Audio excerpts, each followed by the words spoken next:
Señora Ghada Waly. Señor Presidente, Excelencias, gracias por la oportunidad de estar aquí el día de hoy.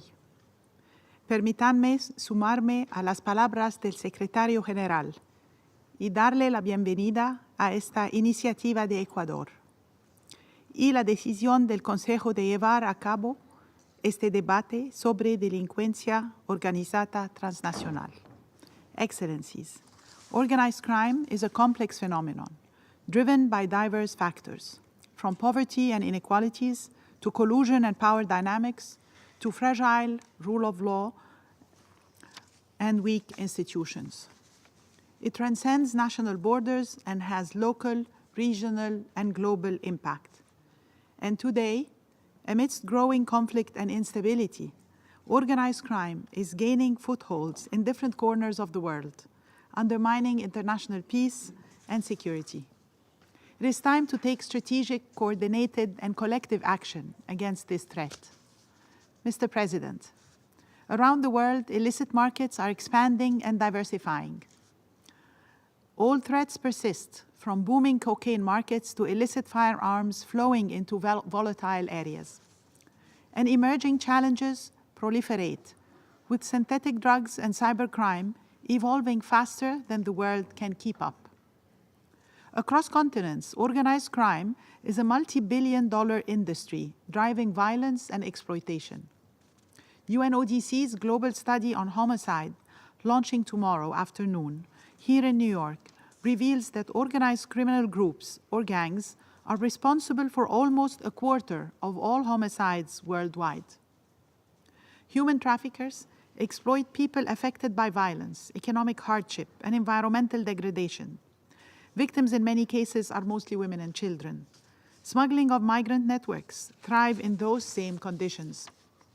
And non-state armed groups, including terrorist groups, use abducted children as combatants, particularly in sub-Saharan Africa and in the Middle East.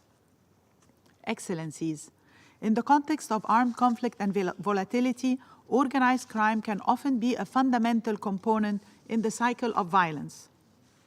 Criminal interests can ignite or inflame conflict and tensions. Ongoing conflicts are prolonged by criminal activities that fund and benefit from hostilities. And those same criminal interests obstruct peace building and the return to rule of law.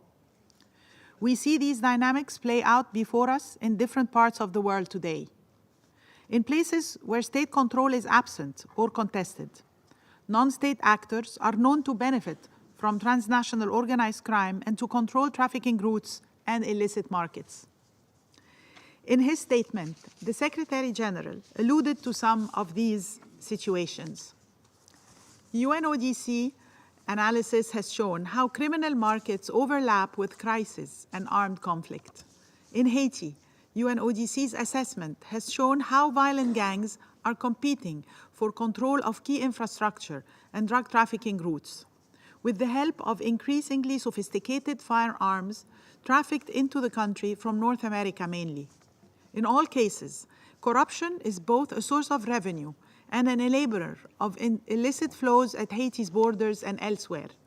In the Sahel, our transnational organized crime threats assessments show that non-state armed groups, some of them designated as terrorist groups, are central actors in illicit markets. They facilitate gold and fuel trafficking in areas under their control, taking advantage of rampant, unregulated activity, and they collect taxes on the trade of falsified medical products and benefit from instability. In Myanmar, non-state armed groups and transnational organized crime syndicates dominate methamphetamine production and trafficking in the Golden Triangle. And the same border areas where synthetic drugs are produced have also become home to illegal casinos and online scams with global reach. Opium poppy cultivation in Myanmar is also back to levels not seen since 2015, as cultivation in Afghanistan drops by 95%. The impacts of organized crime are interconnected, and they also contribute to other global challenges. In Amazon basin, for example, drug trafficking intersects with illegal mining. logging and other crimes that affect the environment, harming local and indigenous communities, and undermining global efforts against climate change. And the impact of organized crime is manifesting in alarming new ways, from shocking forms of violence in European port cities connected with the drug trade, to political assassinations and infiltration of prisons in parts of Latin America.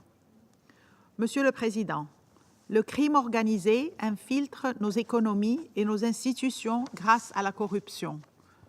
Les réseaux criminels exploitent les pratiques commerciales pour faciliter leurs activités.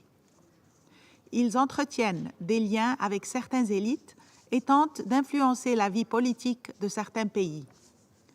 Ils ont recours à certaines professions, notamment juridiques, pour échapper à la justice. Ces réseaux exploitent également les structures financières pour blanchir les produits du crime, mais tirent avantage des larges secteurs informels dans nombreux pays en développement, ainsi que des failles dans la réglementation des actifs virtuels. On note que le crime organisé devient plus agile et décentralisé. Nous avons constaté, dans certains secteurs économiques, un changement dans la structure organique de ces groupes, moins hiérarchisés, plus fragmentés et regroupés en réseaux de spécialistes qui fournissent des services et collaborent entre eux. Les marchés numériques et les crypto-monnaies permettent aux transactions illicites d'étendre leur portée, d'être plus rapides et anonymes.